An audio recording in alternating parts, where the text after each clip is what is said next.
We continue to follow breaking news out of Israel. Iran releasing a massive barrage of missiles on northern Israel following Israel's assassination of Hezbollah's top leader.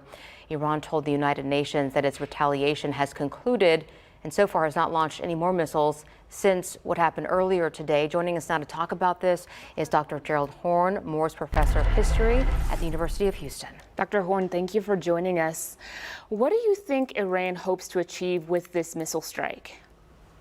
Well, by their own admission, they say that they are retaliating against the fact that Israel was accused credibly of attacking the inauguration ceremony in Tehran a few months ago, killing a leader of Hamas, speaking of Mr. Haniyeh.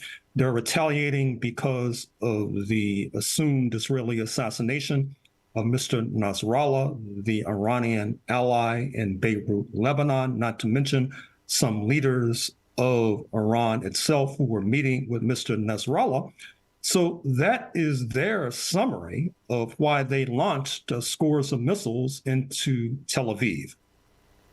Dr. Horne, we got an alert from the Associated Press saying that Prime Minister Netanyahu told his security cabinet this evening that Iran made a big mistake and will pay for it. He is vowing retaliation here. What do you suspect that might look like?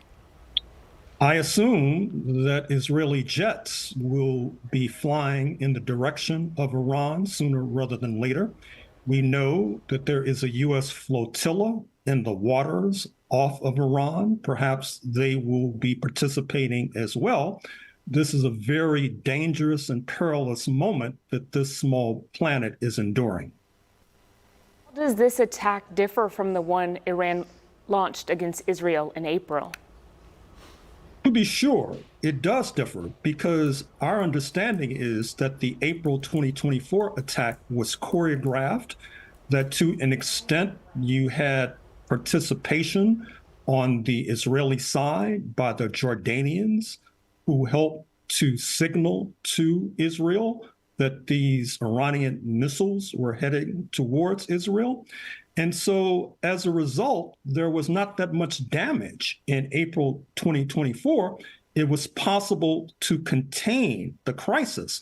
It's unclear to me if this crisis that's unfolding as we speak is subject to being contained similarly.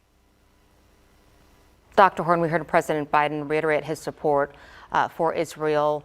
Do you think the U.S. will have to get involved militarily here?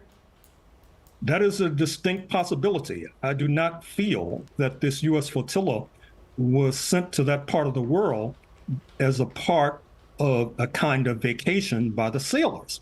I assume they were sent in order to send a muscular message to the Iranians and as well to reassure Israel.